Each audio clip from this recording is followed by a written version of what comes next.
محترم حاضرین جماعت و حاضرین جمعہ، پردہ نشین خواتین اسلام اور عزیز بچوں، جیسا کہ خطبہ مسنونہ کے بعد آپ تمام لوگوں کے سامنے قرآن کریم کی آیات کریمہ کو پڑھ کر سنایا گیا، اسی کے حوالے سے آپ تمام لوگوں کے سامنے اسلام اور معاشی نظام کے حوالے سے چند باتیں قرآن و حدیث اور اقوال سلف کی روشنی میں چند باتیں بتائی جائیں گی۔ محترم حاضرین، جیسا کہ ہم اور آپ جانتے ہیں، اللہ تبارک و تعالیٰ نے اس دنیا کے اندر انسان کو جینے کا موقع دیا، اور جہاں پر انسان دنیا کے اندر جیتا ہے وہاں پر انسان کے لیے روٹی، کپڑا اور مکان، ان تین چیزوں کی ضرورت پڑتی ہے، اور اس کے علاوہ روٹی، کپڑا اور مکان کے ساتھ ساتھ ایک آدمی کو صحت اور علم کا حصول کرنا، یہ بھی انسان کے آج کے زمانے کے اندر دور حاضر میں ایک اہم ترین ضرورت بن چکی ہے۔ جو جہاں پر اللہ تبارک و تعالیٰ نے انسان کو ان تمام ضروریات کا حامل بنایا، وہیں پر اللہ تبارک و تعالیٰ نے انسان کو مکمل طور پر زندگی کے ضروریات سامان کو مہیا کرنے اور زندگی کو بہترین ہنسی خوشی سے بنانے چلانے کا اللہ تبارک و تعالیٰ نے انسان کے لیے حق دیا ہوا ہے۔ اور میں اور آپ جانتے ہیں کہ جس دین کو میں اور آپ مانتے ہیں، یہ دین اسلام اپنے ماننے والوں کو عقائد کی، سیاسیات کی، معاملات کی، عبادات کی، اخلاقیات کی مکمل طور پر تعلیم دیتا ہے۔ وہیں پر میری اور آپ کی زندگی کے اندر یہ دین مال کمانے کی اور اسلام کے دائرے میں رہ کر اس کو خرچ کرنے اور جمانے کی تعلیم بھی دیتا ہے، کیونکہ جہاں پر ایک آدمی کی کامیابی عقیدہ اور ایمان کی بنیاد پر ہوتی ہے، وہیں پر انسان کی زندگی میں عبادات کا دخل کیا گیا ہے۔ جہاں پر ایک مسلمان کا اس کی دنیاوی زندگی میں حالت ایمان پر رہ کر ارکان اسلام و ارکان ایمان کی پابندی کرتا ہے، نماز، روزہ، زکوٰۃ، حج، صوم و صلاۃ، قربانی، نذر و نیاز، اللہ تبارک و تعالیٰ کی حمد و ثنا، قرآن کی تلاوت، یہ تمام کی تمام چیزیں انسان کے لیے عبادت کا درجہ دیتی ہیں۔ وہیں پر انسان کے لیے مال کمانا، مال جمع کرنا اور مال کے بارے میں اپنی دنیاوی زندگی میں فکر کرنا بھی عبادت کے سے جوڑا ہوا ہے۔ اسی لیے اسلام کا یہ تقاضا ہے کہ اللہ کے نبی صلی اللہ علیہ وسلم نے بتایا کہ جو آدمی اپنے مال کی حفاظت میں جان دیتا ہے تو وہ شہیدی مرتبہ پاتا ہے، اور اللہ کے نبی صلی اللہ علیہ وسلم نے بتایا کہ آج سے تم پر حرام ہے کہ ایک مسلمان دوسرے مسلمان کے مال کو نہ ہڑپے، اور اللہ تبارک و تعالیٰ نے عمومی طور پر پوری انسانیت کو بتا دیا، یا ایھا الناس کلو، اے لوگوں کی جماعت، تم ان چیزوں کو کھاؤ، مما فی الارض حلالا طیبا، جو زمین سے تم کو حلال چیزیں دی جاتی ہیں۔ تمام لوگوں کو بتانے کے بعد اللہ تعالیٰ مومنوں کو خاص کیا، یا ایھا الذین آمنوا لا تأکلوا اموالکم بینکم بالباطل، اے ایمان والو، تم آپس میں ایک دوسرے کا مال باطل طریقے سے، برے طریقے سے کھسوٹ کر کے کھانے کی کوشش نہ کرو۔ تو وہیں پر اللہ تبارک و تعالیٰ نے انبیاء کو تاکید کیا، یا ایھا الرسل کلوا من الطیبات، اے رسولوں کی جماعت، تم اپنی دنیاوی زندگی کے اندر حلال چیزوں کو کھایا کرو۔ تو گویا کہ جہاں پر انسان کی زندگی کے اندر بہت ساری چیزیں اس کی ضروریات سامان اور ضروریات زندگی بنتی ہیں، وہیں پر معاش، جس کو اکنامک کہا جاتا ہے، اقتصادیات کہا جاتا ہے، اقتصادی اور مال سرمایہ داری کے طور پر میری اور آپ کی زندگی کے اندر مال کا حاصل کرنا، مال کا کمانا، اللہ تبارک و تعالیٰ نے اسلام میں ان چیزوں کی پابندی بتایا ہوا ہے۔ اور جیسا کہ اسلام اور معاشی نظام، اسلام میں مال کمانے کا، مال جمانے کا، مال کما کر اٹھا کر رکھنے کا اور مال کا انتظام و انصرام کرنے کا حکم کہاں تک دیا گیا ہے۔ اور آج کے زمانے کے اندر وہ نوجوان جو اپنی دنیاوی زندگی کے اندر اپنی پڑھائی کو مکمل کر کے در بدر کی ٹھوکریں نوکریوں کے خاطر کھا رہے ہیں، اور باقاعدہ جن کے جیب خالی ہیں، اور باقاعدہ جو اپنے ماں باپ پر جوانی کی عمر میں مکمل طور پر ابھی بیٹھ کے کھا رہے ہیں، ان کے لیے اسلام کیا تاکید بتاتا ہے۔ آئیے میں اور آپ دیکھتے ہیں، جہاں پر اسلام کے اندر معاشی نظام کا حکم تعلق بتایا گیا، وہیں پر انبیاء علیہم السلام کے طریقے سے، ان کی زندگیوں سے مجھے اور آپ کو بتایا گیا کہ انبیاء کے طریقے پر چلنے والے، ان پر ایمان لانے والوں کا طریقہ کیا ہوگا۔ آدم علیہ السلام اپنے زمانے کے بڑے فارمر ہوا کرتے تھے۔ آدم علیہ السلام کے بیٹے جن کا ایک نام حابل تھا، وہ باقاعدہ جانوروں کو پالا کرتے تھے، اور آدم علیہ السلام کے ایک دوسرے بیٹے قابل جن کا نام قابل ہے، وہ باقاعدہ زراعت اور کاشتکاری کیا کرتے تھے۔ اور جہاں پر میں اور آپ دیکھیں، آدم علیہ السلام کے بعد اگر حضرت نوح علیہ السلام کو دیکھیں، نوح علیہ السلام نجار کارپینٹرنگ کا کام کیا کرتے تھے۔ حضرت ادریس علیہ السلام کپڑا بیچنے کا کام کیا کرتے تھے، جن کا تعلق ٹیچنگ فیلڈ سے تھا، باقاعدہ وہ لوگوں کو پڑھایا بھی کیا کرتے تھے۔ حضرت شعیب علیہ السلام اپنے زمانے کے اندر بڑے کاروبار ہوا کرتے تھے، باقاعدہ جن کے اندر ناپ تول میں کمی کرنے سے منع کیا گیا، جن کے نام پر سورہ مطففین اللہ تبارک و تعالیٰ نے نازل کیا۔ حضرت عیسیٰ علیہ السلام اپنے زمانے کے اندر ڈاکٹریٹ کے اندر مشہور تھے، اور ان کے علاوہ حضرت لوط علیہ السلام، حضرت ابراہیم علیہ السلام، حضرت اسماعیل و اسحاق علیہ السلام کے بارے میں آتا ہے کہ وہ باقاعدہ بیلدار کے کام میں، فن تعمیر کے اندر باقاعدہ مشہور و معروف تھے۔ یہاں تک کہ حضرت موسیٰ علیہ السلام اپنے زمانے کے اندر بکریوں کو چرانا، مویشیوں کے پالنے کا کام کیا کرتے تھے۔ اگر میں اور آپ اپنے انبیاء کی سیرت کو دیکھیں تو ہر نبی اپنے زمانے کے اندر اپنے گھر کو، خاندان کو، بیوی بچوں کو، ماں باپ کو پالنے کے لیے کچھ نہ کچھ کیا کرتے تھے۔ اور زندگی کے اندر مجھے اور آپ کو یہ سبق دیا جاتا ہے کہ انبیاء کے ان طریقے پر چل کر اپنی دنیاوی زندگی کے اندر کہیں نہ کہیں آدمی کچھ نہ کچھ کمانے والا اور اپنے گھر کو چلانے والا اور اپنے اندر خوددار کی زندگی چلانے اور پیدا کرنے کی باقاعدہ آدمی کو کوشش کرنا چاہیے۔ اسی نے اسلام بتایا الید العلیٰ خیر من ید السفلیٰ، کہ دینے والا ہاتھ لینے والے ہاتھ سے بہتر ہے۔ اللہ کے نبی صلی اللہ علیہ وسلم بتاتے ہیں کہ جو آدمی بلا ضرورت لوگوں سے مانگتا پھرتا ہے، جس کے اندر باقاعدہ کمانے کی، محنت کرنے کی، جستجو کرنے کی طاقت ہے، تو ایسا آدمی کل قیامت کے دن ایسی حالت میں اٹھایا جائے گا کہ صرف وہ ہڈیوں کا ڈھانچہ بن جائے گا، جس کے جسم سے اللہ تبارک و تعالیٰ گوشت کو نکال دے گا۔ اسی لیے اسلام کے اندر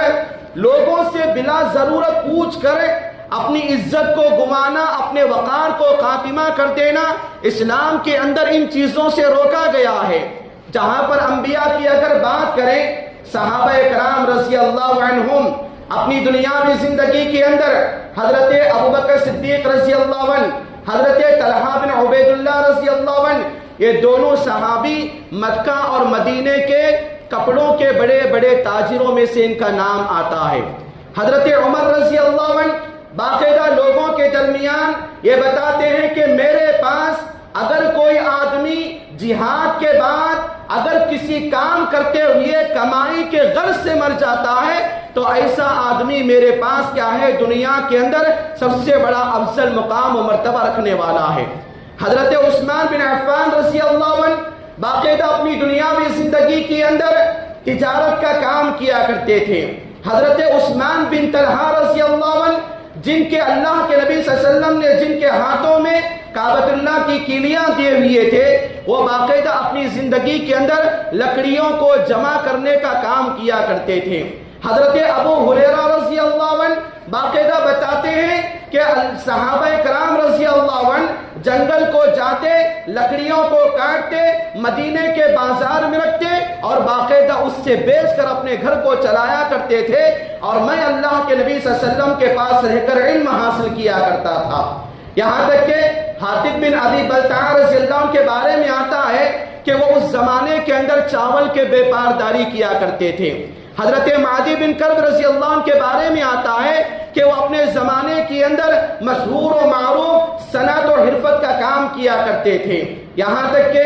ایک اور صحابی جو اپنی دنیاوی زندگی کے اندر ایسے خدمات کو انجام دیے ہیں کہ اللہ کے نبی صلی اللہ علیہ وسلم کے ساڑو حضرت زبیر بن عوام رضی اللہ عنہ چمڑوں کو نمک لگانے کا کام کیا کرتے تھے. اور یہاں کے علاوہ میں اور آپ اگر دیکھیں بڑے بڑے صحابہ، ان میں سے بعض صحابہ اپنی دنیاوی زندگی کے اندر لوہار کا کام کر رہے ہیں اور کوئی صحابہ اپنی دنیاوی زندگی کے اندر طرح طرح کے کاموں کو کر کے اپنے گھروں کو پال رہے ہیں، اپنے گھروں کی مزدوری کو انجام دے رہے ہیں. میں اور آپ اگر دور جائیں بغیر مکہ اور مدینہ سعودی عرب کے بڑے بڑے علماء کے بارے میں سنیں تو باقاعدہ کوئی امام جو دنیا کا امام ہے، دنیا کا فقیہ ہے، لیکن وہ کیا ہے، گھڑی بنانے کا کام کیا کرتے تھے، گھڑی کے ریپیری کا کام کیا کرتے تھے. تو اپنی دنیاوی زندگی کے اندر اسلام ان تمام انبیاء، صحابہ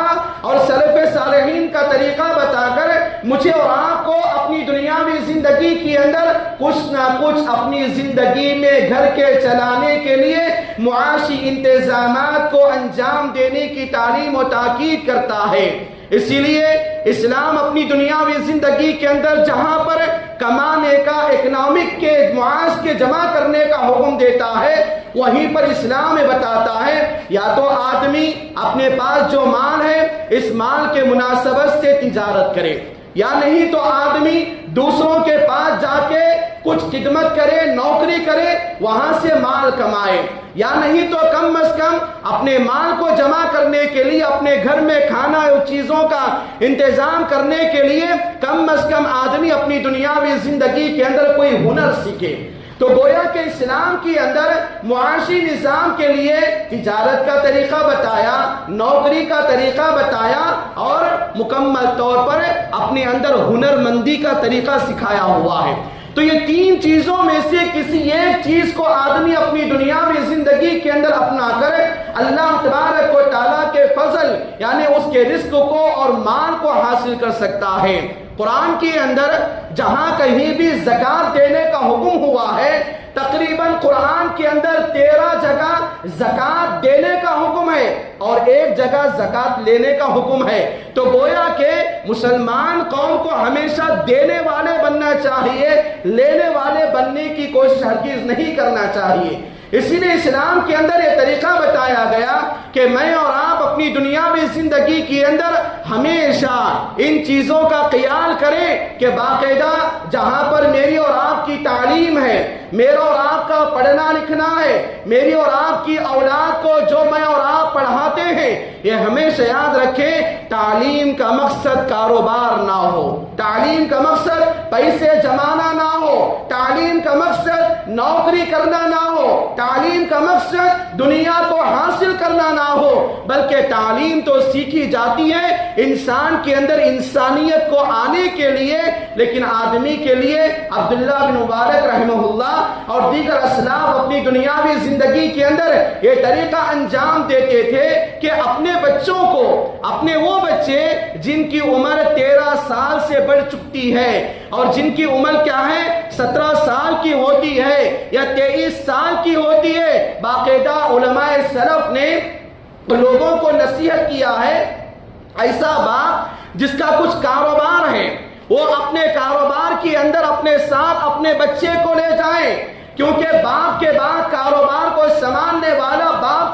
باعث ہوتا ہے۔ اور باقاعدہ اسلاف اپنی دنیاوی زندگی کے اندر اپنے کاروبار کے اندر اپنی اولاد کو لے جاتے اور اولاد کو باقاعدہ کاروبار کا طریقہ سکھاتے، اور کاروبار کے طریقے کے اندر حضرت ابراہیم علیہ السلام کو دیکھو جو فن تعمیر میں مشہور تھے۔ کعبۃ اللہ تبارک و تعالیٰ کے حکم سے بنایا، اگر چاہتے تو اکیلے بنا دیتے اللہ تبارک و تعالیٰ کی مدد و توفیق سے، لیکن حضرت ابراہیم علیہ السلام نے اپنے بیٹے کو ساتھ میں لیا۔ گویا کہ جو آدمی اپنے اندر ہنر سیکھتا ہے اور جس آدمی کا اپنے پاس کوئی کاروبار ہے، باقاعدہ وہ ہنرمند آدمی، وہ کاروبار والا آدمی اپنی دنیاوی زندگی کے اندر اپنی اولاد کو ساتھ میں لے کر ان چیزوں کو سیکھنے کا اسلام حکم دیتا ہے۔ اور اسلام کے اندر یہ طریقہ اللہ کے نبی صلی اللہ علیہ وسلم نے بتایا، اللہم انی اسألک الہدی والتقی والعفاف والغنی، اے اللہ تبارک و تعالی میں تجھ سے ہدایت طلب کرتا ہوں، میں تجھ سے تقوی کی زندگی طلب کرتا ہوں، میں تجھ سے اپنی دنیاوی زندگی کے اندر اپنے پاس قناعت کی طلب کرتا ہوں۔ یعنی اللہ تبارک و تعالی تو مجھے ایسا نہ بنا، میری زندگی کو ایسی کنگال والی نہ کر کہ میں دوسروں کو جا کر پوچھنے والا بنوں۔ اللہ کے نبی صلی اللہ علیہ وسلم ہمیشہ یہ دعا کیا کرتے تھے۔ آج میری اور آپ کی زندگی کے اندر یہ ضروری ہے کہ آج کے ان موجودہ حالات میں کہ مکمل طور پر اللہ تبارک و تعالیٰ نے جن اصول کے مطابق کمانے کا، اپنے معاشی نظام کو بنانے کا، اپنے مالدارانہ نظام، جاگیردارانہ نظام اور اپنے مکمل طور پر اللہ تبارک و تعالیٰ نے زندگی کے گزارنے کا جو اصول، ڈھنگ و طریقہ بتایا ہوا ہے، ان چیزوں کو باقاعدہ میں اور آپ اپنی دنیاوی زندگی کے اندر عمل کریں، اور زندگیوں میں عمل کر کے اپنی اولاد کو اپنے کاروبار اور صنعت و حرفت کے اندر اپنی اولاد کو ساتھ دینے والے بنے، اپنی اولاد کو ساتھ لینے والے بنے۔ کیونکہ میں اور آپ اپنی دنیاوی زندگی کے اندر موجودہ حالات کے تناظر میں دیکھتے ہیں کہ آج کئی نوجوان میری اور آپ کی امت مسلمہ کے ہیں جو اپنی دنیاوی زندگی میں بڑے بڑے پڑھائیاں پڑھ لیے ہیں،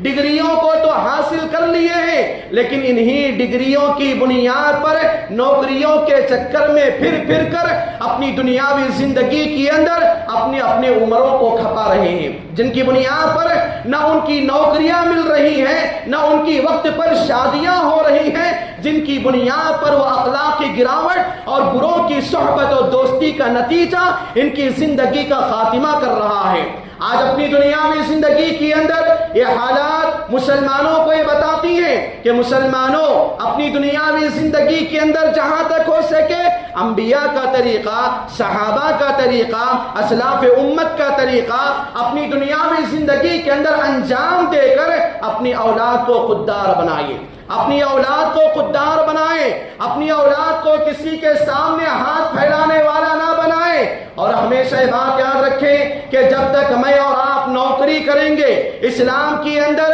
حضرت موسیٰ علیہ السلام کا یہ عمل بتایا گیا کہ موسیٰ علیہ السلام اپنے سسرے حضرت شعیب علیہ السلام کے پاس 8 سے 10 سال تک کھیتی باڑی کا کام، مویشی کا کام، پانی لانے کا کام اور گھر کا کام انجام دیا ہے، لیکن جب ان کے پاس 8 سے 10 سال تک کام کرنے کے بعد جو پیسہ ان کے پاس آ گیا، بعد میں کام کو چھوڑ کر اپنے پاس الگ تجارت کا انتظام کر لیا۔ تو اسلامی طریقہ بتاتا ہے کہ نوکری زندگی بھر کے بجائے نوکری آدمی کو ایکسپیرینس کے آنے تک، آدمی کو تجربہ کار ہونے تک نوکری کرے، اور بعد میں آدمی بذات خود اپنا الگ سے کاروبار یا صنعت و حرفت جس کے اندر ہنر مندی، صلاحیت مندی آدمی کے اندر آتی ہے، وہ کام کرنے کا اسلام مجھے اور آپ کو طریقہ بتاتا ہے۔ اور انسان کی عقل بھی یہ کہتی ہے زندگی بھر کسی کے پاس نوکری چاکری کرنے کے بجائے جب تک میرے اور آپ کے پاس ٹیلنٹ آئے گا، صلاحیت آئے گی، دکان کو سنبھالنے کی، کاروبار کو سنبھالنے کی اور اپنے باپ کے بزنس کو آگے بڑھانے کی، اس وقت تک ایکسپیرینس کے لیے دوسروں تک نوکری کر کے بعد میں آدمی کے مراحل کو آگے بڑھ کر ایک خوددارانہ نظام انسان کو اپنی زندگی کے اندر اپنانا بے حد ضروری ہے۔ اور اسلام جہاں تک مجھے اور آپ کو یہ طریقہ انبیاء علیہم السلام کی زندگیوں سے بتاتا ہے، وہیں پر مجھے اور آپ کو اسلامی طریقہ بتاتا ہے کہ باقاعدہ آج کے زمانے کے اندر انسان جہاں تک ہو سکے کرونا کے حالات کے بعد، لاک ڈاؤن کے حالات کے بعد، جہاں پر انسان کو صحت کی اور جہاں پر اس کو تعلیم و تربیت کی، جہاں پر اس کے لیے روٹی کپڑا اور مکان کی ضرورت ہے، وہاں پر انسان کو اپنے مال کے خاطر مالدارانہ نظام اور جاگیردارانہ نظام کو اپنی دنیاوی زندگی کے اندر آگے بڑھانا بے حد ضروری ہے۔ اسی لیے آج کے اس ماحول کے اندر اللہ کے لیے اپنی اولاد کو بروں کی صحبت کے ہونے سے بچائیں، اپنی اولاد کو نوکریوں کے چکر میں وقت کا ضیاع ہونے سے بچائیں، اور اپنی اولاد کو نوکریوں کے چکر میں ان کی عمر کی برباد ہونے سے بچائیں، اور نوکریوں کے چکر میں اپنی اولاد کو باقاعدہ کٹوں پر بیٹھ کر فونوں کے ذریعے اپنی زندگی کے اندر پورے کے پورے سرمایوں کو خالی کرنے سے اپنی اولاد کی، اپنے احباب کی، اپنے خاندان و قبیلے کے نوجوانوں کی یہ حفاظت کرنا میری اور آپ کی ذمہ داری ہے، کیونکہ اپنی دنیاوی زندگی کے اندر نوکری کرنا کوئی غلط بات نہیں ہے۔ نوکری کی حد تک کیا ہے، آدمی جب تک زندہ رہتا ہے نوکری اس کی چلتی ہے، یہ ضروری نہیں کہ نوکری کرنے والے کا بیٹا اسی نوکری میں اتر کے آ جائے، کیونکہ نوکری کرنے کے والے کا کوئی وارث نہیں ہوتا اس کے کام و کاج کے اندر، لیکن بیپارداری کے اندر، کاروباری کے اندر باقاعدہ بیٹا اس کا وارث بن جاتا ہے۔ میں اور آپ دیکھیں حضرت آدم علیہ السلام تجارت کا کام کیا، آدم علیہ السلام زراعت کا کام کیا، اپنے بیٹے قابل کو زراعت میں اتارا۔ تو یہاں پر مجھے اور آپ کا یہ نقطہ ملتا ہے کہ آدم علیہ السلام کے بعد جتنے انبیاء آئے باقاعدہ آدم علیہ السلام ایک تو کاشتکاری کے ذریعے اور مویشیوں کے پالنے کے ذریعے، ان دونوں چیزوں کے ذریعے زندگی کو آگے بڑھایا، اپنی دونوں اولاد کو آگے بڑھایا۔ انبیاء علیہم السلام کے طریقے کو دیکھو، دنیا کے اندر جتنے انبیاء آئے ہوئے ہیں وہ تمام انبیاء میں سے اکثر انبیاء مویشیوں کو پالے ہیں، مویشیوں کو پالنا تھا۔ یہ الگ بات ہے کہ اس کے اندر بڑی بڑی حکمتیں ہیں، لیکن یہ چیز یہ ہے کہ کاروبار کے بعد آدمی کے لیے اس کا وارث اس کا بیٹا بن جاتا ہے، اور ایک کاروبار ایک خاندان کو چلاتا ہے، ایک نوکری ایک گھرانے کو چلاتی ہے، ایک کاروبار ایک خاندان کو مکمل طور پر آگے بڑھا دیتا ہے۔ تو اسی لیے آج کے سماج کے اندر نوکری کرنا کوئی غلط بات نہیں ہے، لیکن نوکریوں کے پیچھے پڑ کر اپنے عمر کو، اپنے اوقات کو، اپنے اخلاق کو، اپنی زندگیوں کو برباد کرنا، اس کے اندر اسلام کا حکم نہیں دیا جاتا۔ اسی لیے اپنی دنیاوی زندگی کے اندر وہ نوجوان جو اللہ تبارک و تعالیٰ کی تعلیمات کو سنتے ہیں، پڑھتے ہیں، ایمان رکھتے ہیں، عمل کرتے ہیں، اور اللہ تبارک و تعالیٰ کے دین پر اپنی دنیاوی زندگی کے اندر آگے رہتے ہیں، ہمیشہ نوجوان بھائیوں اس بات کو یاد کرو اور ہمیشہ اپنی دنیاوی زندگی کے اندر یہ حسین جمیل موقع یہ یاد رکھو کہ اللہ تبارک و تعالیٰ کی زندگی راہ کے اندر میں اور آپ اپنی زندگی کے اندر دینے والے بنے، لینے والے ہرگز نہ بنے۔ اور اپنی دنیاوی زندگی کے اندر جہاں پر میرے اور آپ کے لیے ماں باپ کی آستی پر کھا پی کر بیٹھ کر موج و مستی کی زندگی گزارنے والوں کے لیے ان کی زندگی کی کوئی حقیقت نہیں ہے۔ یہ بات یاد رکھیں، آج کے زمانے کے اندر شادیوں کے بگڑ جانے کا، خاندان کے اندر اختلافات کے آنے کا، اور شادیوں کے اندر طلاق اور خلا کا معاملہ ہونے کا یہ سب سے بڑا سبب کہ لڑکے کے بارے میں لڑکی والوں سے جھوٹی باتیں کہی جاتی ہیں کہ لڑکا ایسا کرتا، وہ کرتا، یہ کرتا، فلاں کرتا، لیکن شادی کے بعد معلوم ہوتی ہے کہ لڑکا کچھ کرنے والا نہیں ہے، باقاعدہ وہی معاملہ طلاق اور خلا کے معاملات میں سے بن جاتے ہیں۔ اسی لیے ان چیزوں کے اندر اپنی اولاد کی ہستی گنتی زندگی کے اندر کسی طرح کا دھبا آنے کا موقع نہ دیں، اسی لیے اپنی دنیاوی زندگی کے اندر وہ نوجوان جو اپنی باقاعدہ تعلیم کے میدان کو، تعلیم کے سفر کو ختم کر کے کسی نوکری کی تلاش میں ہے، باقاعدہ اپنے والدین کے کاروبار کو سنبھالے، اپنے خاندان کے کاروبار کو سنبھالے، اپنے خاندان کے کاروبار کو سنبھالنے کے ساتھ ساتھ اگر کوئی نوکری مل جاتی ہے، کوئی نوکری اچھی سی لگ جاتی ہے، الحمدللہ وہ بھی کام کرو، یہ بھی کام کرو، لیکن باقاعدہ نوکری کے چکر میں اپنے آپ کو بے پرداری سے دور کرنا، یا نوکری کے چکر میں اپنے آپ کے اندر خودداری کا خاتمہ کر دینا، یا نوکری کے چکر میں اپنی دنیاوی زندگی کے اندر اپنے آپ کو بیکار قسم کا، آوارہ قسم کا نوجوان اور پاگل قسم کا نوجوان بنانا، یہ اسلام کی دین نہیں ہے، یہ اسلام کا طریقہ نہیں ہے، یہ اسلام کی تعلیمات میں سے نہیں ہے۔ اسی لیے اسلام یہ طریقہ بتاتا ہے کہ جب تمہاری اولاد میں اگر کوئی تمہارا لڑکا ہے ایک 17 سے 23 سال کے درمیان کا ہوتا ہے، اس کے لیے کیا ہے، کاروبار میں اتارو اور کاروبار کو ساتھ میں لے جاؤ، کاروبار کا طور طریقہ سکھاؤ جو کہ اسلاف امت انبیاء علیہم السلام ورحمہم اللہ اپنی دنیاوی زندگی کے اندر انجام دیا کرتے تھے۔ اسی لیے اسلام معاشی نظام کو، اکنامک کی بنیاد کو مضبوط کرنے کے لیے اللہ کے نبی صلی اللہ علیہ وسلم کا طریقہ بتایا ہوا ہے کہ باقاعدہ اپنے کاروبار کے اندر، اپنے معاشی نظام کے اندر، اپنی نوکریوں کے اندر، مال کے کمانے کے اندر جو ہنر میرے اور آپ کے پاس ہے، اس ہنر کو اپنی دنیاوی زندگی کے اندر انصاف کے مطابق انجام دینے کی کوشش کرو۔ اپنی تجارت میں، اپنی نوکری میں، اپنے کاروبار کے اندر انصاف کو پکڑے رہیں لازمی، اور سچائی کو پکڑے رہیں، اور اپنے کاروبار کے اندر دھوکہ دینا، جھوٹ بولنا، غداری سے کام لینا اور جھوٹی قسمیں کھا کر مال کو بیچنا اور دھوکے کا مال بیچنا، اچھا ہے سو مال اوپر رکھ کے خراب والا مال اندر رکھ کے تول کے دے دینا، یہ اسلامی شریعت کے اندر مجھے اور آپ کو یہ طریقہ نہیں بتاتا۔ اسی لیے اپنی اولاد کو یہ کاروبار کا طریقہ بتائیں جو اسلام مجھے اور آپ کو بتایا ہے، سچائی کو اپنائیں، امانت داری کو اپنائیں، صدق و صفا کو اپنائیں، صنعت و حرفت کو اپنائیں،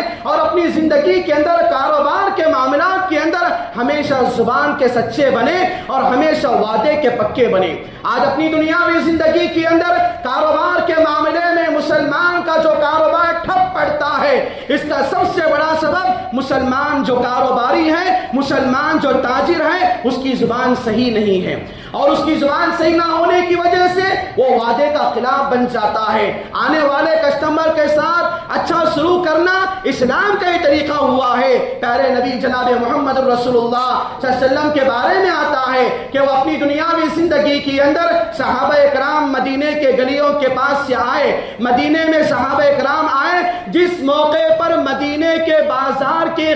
سامان کی قیمتوں کا ریٹ بڑھ چکا تھا، صحابہ کرام رضی اللہ عنہ کے پاس، اللہ کے نبی صلی اللہ علیہ وسلم کے پاس آئے اور اللہ کے نبی صلی اللہ علیہ وسلم سے کہا کہ اللہ کے نبی صلی اللہ علیہ وسلم مدینے کے مارکیٹنگ کا، کاروبار کا پورا حصہ قیمتوں میں اضافہ ہوا ہے، آپ آئیے کسی چیز کا ریٹ لگا کر ہمیں حکم دیجئے۔ تو اللہ کے نبی صلی اللہ علیہ وسلم نے کہا اے صحابہ کرام، ان ریٹوں کی، ان چیزوں کی قیمت کو لگانے والا اللہ تبارک و تعالیٰ ہے، ان چیزوں کی قیمت میں اتارنے والا اللہ تبارک و تعالیٰ ہے، کسی کے بیپار میں فراقی کرنے والا اللہ تبارک و تعالیٰ ہے، اور کسی کے بیپار میں تنگ دستی لانے والا اللہ تبارک و تعالیٰ ہے، میں اپنی طرف سے کچھ کرنے والا نہیں ہوں۔ تو گویا کہ اللہ کے نبی صلی اللہ علیہ وسلم نے صحابہ کو بتایا کہ اپنے کاروبار کے اندر سچائی کو، امانت داری کو، صدق و صفا کو، جود و سخا کو، نرم دلی کو، محبت کی زبان کو، امانت داری کو، دیانت داری کو، سچائی کو، وعدے کو نبھانے کا کام اپنے کاروبار میں، اپنی زندگی کے دیگر معاملات کے اندر انجام دیں گے تو اللہ تبارک و تعالیٰ میرے اور آپ کے کاروبار کے اندر برکت دے گا، اور یہ کاروبار جو اپنے زمانے کے اندر چلتا ہوا نظر آئے گا تو میری اور آپ کی آئندہ آنے والی نسلیں میرے اور آپ کے کاروبار کو آگے بڑھائیں گی، جو کہ اسلام کے اندر مکمل طور پر ایک جو معاشی نظام ہے، مسلمانوں کو جہاں پر ایک جسم کے اعتبار سے اس کو ہٹا کٹا، موٹا تازہ اور باقاعدہ اس کی زندگی کے اندر طاقتور بننے کا حکم اسلام دیتا ہے، وہیں پر ایک مسلمان کو باقاعدہ اسلام مال کی بنیاد بنیاد پر مضبوط ہونے کا حکم دیتا ہے۔ جو مال اسلام کے دائرے میں رہ کر کمایا جائے، اسلام کے دائرے میں رہ کر خرچ کیا جائے، اسی لیے اللہ کے نبی صلی اللہ علیہ وسلم نے مجھے اور آپ کو یہ تعلیم دیے ہیں، اور ان تعلیمات کو لے کر آج کے زمانے کے اندر خصوصاً نوجوان اولاد کو، نوجوانوں کو اپنی دنیاوی زندگی کے اندر کاروبار کے میدان میں، اور اپنی زندگی کے اندر وہ نوجوان جو اپنی مکمل طور پر ان کے اندر کمانے کی صلاحیت ہے، کاروبار، دکان، بیپار اور دھندے کے چلانے کی قابلیت جن کے پاس ہے، باقاعدہ وہ اپنی اولاد کی ان قابلیتوں کو، ان کی ان فطری صلاحیتوں کو اجاگر کر کے باقاعدہ معاشرے کے اندر ایک بہترین مسلم کاروبار، ایک بہترین مسلم تاجر، ایک بہترین مسلم بزنس مین اپنی اولاد کو بنا کر زندگی کے ان آرام کے اندر، زندگی کے معاملات میں اپنی اولاد کو کامیاب بنانے کی فکر کرے، اور اپنی دنیاوی زندگی کے اندر جہاں پر اسلام مجھے اور آپ کو کاروبار کی اہمیت کو بتاتا ہے، کاروبار کے طریقے کو بتاتا ہے، وہیں پر اپنی دنیاوی زندگی کے اندر اسلام مجھے اور آپ کو بتایا۔ ایک نوجوان، یہ بڑا آدمی کاروبار کر رہا ہے، کئی جگہ نوکری کر رہا ہے، اور اس کے پاس کوئی صلاحیت مند ہے، کاریگر ہے، ہنرمندی ہے، اور اس کے پاس جو پیسہ آتا ہے، اس کے پاس جو مال آتا ہے، اس کے پاس جو معاش اور اکنامک جو جمع ہوتا ہے، اللہ تبارک و تعالیٰ ان چیزوں میں برکت کے ذرائع کو بتا دیا ہے۔ پہلی چیز یہ ہے کہ آج اپنے زمانے کے اندر لوگ باقاعدہ پریشان ہیں، یہ شکایات کرتے ہیں کہ میں محنت کرتا ہوں، کاروبار میرا چلتا تو ہے، دکان بیپار دھندا تو میرا چلتا ہے، لیکن میں اپنی دنیاوی زندگی کے اندر جتنا کماؤں اس میں بچت نہیں ہوتی، اور جتنا کماؤں وہ ختم ہوتا ہے، اور جو چیز پکایا بنایا لایا جاتا ہے وہ باقاعدہ بیماریوں میں، دواؤں میں، ڈاکٹروں کے حوالے ہو جاتا ہے، اور آدمی باقاعدہ کاروبار کر کے بھی اپنے آپ کو پریشان حال بنا ہوا ہے۔ تو ایسی صورت میں اسلام نے طریقہ بتایا، اللہم بارک لامتی فی بکورہا۔ ایک تاجر آدمی کو، ایک بیپار داری کو اپنے دکان اور اپنے مکان کا جو انتظام و انصرام کرنا ہے، نماز فجر کے بعد کرنا ہے۔ نماز فجر کا اہتمام اگر کریں گے، اللہ تبارک و تعالیٰ میرے اور آپ کے مال و دولت میں برکت دے گا، میرے اور آپ کے معاشی نظام کو اللہ تبارک و تعالیٰ مضبوط اور استحکام کرے گا۔ اور دوسری چیز یہ ہے، کاروبار، مال و دولت اور معاشی نظام میں برکت آنے کے لیے یہ ضروری ہے کہ میں اور آپ اپنی دنیاوی زندگی کے اندر اپنے والدین کے حق میں دعا کر کے، اپنے والدین کے حق میں اللہ تبارک و تعالیٰ سے دعا کریں، کیونکہ اللہ کے نبی صلی اللہ علیہ وسلم نے بتایا اگر کوئی آدمی یہ چاہتا ہے اس کے مال میں، اس کی دولت میں، اس کی عمر میں برکت دے، ضروری ہے کہ وہ آدمی اپنی دنیاوی زندگی میں اپنے والدین کے حق میں دعا کرے، گرچہ کہ اس کے ماں باپ کا انتقال ہوا ہو یا اس کے ماں باپ اپنی دنیاوی زندگی کے اندر موجود ہو، باقاعدہ وہ اپنی دنیاوی زندگی کے اندر کاروبار کے میدان میں اور زندگی کے دیگر معاملات کے اندر کامیابی چاہتا ہے، اپنے والدین کے حق میں دعا کرے، ربی رحمہما کما ربیانی صغیرہ، اور باقاعدہ اپنی والدین کے حق میں جیسے وہ دعا کرتا ہے، مال کی بنیاد پر، کاروبار کی بنیاد پر، اخلاقیات کی بنیاد پر، ایمانیات کی بنیاد پر، اسلام مجھے اور آپ کو یہ طریقہ بتاتا ہے جہاں پر میں اور آپ اپنے ماں باپ کے حق میں دعا کرتے ہیں، وہیں پر میرا اور آپ کا ماں باپ سے تعلق ایسے ہونا چاہیے کہ ان کی خدمت کر کر کے، ان کی زبان سے، ان کے دل سے میرے اور آپ کی ترقی کے لیے ان کی زبان سے اللہ تبارک و تعالیٰ کے لیے صدائیں نکلے۔ میرے اور آپ کا طور طریقہ ماں باپ کے حق میں ایسا ہونا چاہیے جو اللہ تبارک و تعالیٰ نے مال کے اندر برکت کے آنے کا سبب بنایا۔ ماں باپ کے حق میں دعا کرو اور ایسا عمل کرو کہ تمہارے عمل کی وجہ سے، تمہارے کردار اور کیریکٹر کی وجہ سے ماں باپ کے باقاعدہ ماں باپ کے دلوں سے دعا نکلے، اور ماں باپ کی دعاؤں سے بچے اپنی دنیاوی زندگی کے اندر آسمان کی بلندیوں کو چھو لیتے ہیں۔ ایک تیسرا طریقہ اپنے کاروبار کے اندر برکت کے حصول کا اور اپنی دنیاوی زندگی کے اندر ایک نظام معاش کو مضبوط کرنے کا یہ ہے کہ اپنی دنیاوی زندگی کے اندر اللہ کے نبی صلی اللہ علیہ وسلم کا طور طریقہ سیکھیں۔ اللہ کے نبی صلی اللہ علیہ وسلم نے یہ بات بتایا کہ دو آدمی کسی چیز کی کاروبار کر رہے ہیں، دو آدمی کے درمیان ریٹ فکس ہو چکا ہے، تو تیسرا آدمی آ کر اس آدمی کا مجبوری کا فائدہ اٹھا کر باقاعدہ جو چیز 500 روپے میں آنے کی تھی اس کا ریٹ بڑھا کر 1000 روپے نہ کرے۔ تو گویا کہ اس طرح کا معاملہ اگر کاروبار میں لایا جائے تو آنے والے کاروبار کاروبار میں اللہ تبارک و تعالیٰ برکتوں کا خاتمہ کر دے گا۔ تو لہٰذا امت کو یہ طریقہ بتایا گیا کہ کاروبار کریں، کاروبار کیسے کریں، کاروبار کو مستحکم کیسے بنائیں، اور کاروبار کے اندر آنے والی برکتوں کے ذریعے کیا ہیں، اللہ تبارک و تعالیٰ نے ان تمام اصول و فرامین کو بتایا ہوا ہے۔ دعا کریں کہ اللہ تبارک و تعالیٰ مجھے اور آپ کو اپنی دنیاوی زندگی کے اندر اسلام کی تعلیمات کو سمجھنے اور اسلام کے معاشی نظام کو ہمیں اپنی دنیاوی زندگی کے اندر اختیار کرنے اور ہمیں مضبوط کرنے کی توفیق نصیب عطا فرما، اور ہمیں اپنی دنیاوی زندگی کے اندر تمام مسلمانوں کو، بالخصوص مجھے اور آپ کو، اپنی اولاد کی، اپنے خاندان کے نوجوان نسل کی، اپنے معاش اور معیشت میں آگے بڑھ کر اپنے آپ کو مستحکم و مضبوط کرنے کی توفیق نصیب عطا فرما۔ آمین رب العالمین۔ اقول قولی ھذا واستغفر اللہ لی ولکم وما توفیق الا باللہ، والسلام علیکم ورحمۃ اللہ وبرکاتہ۔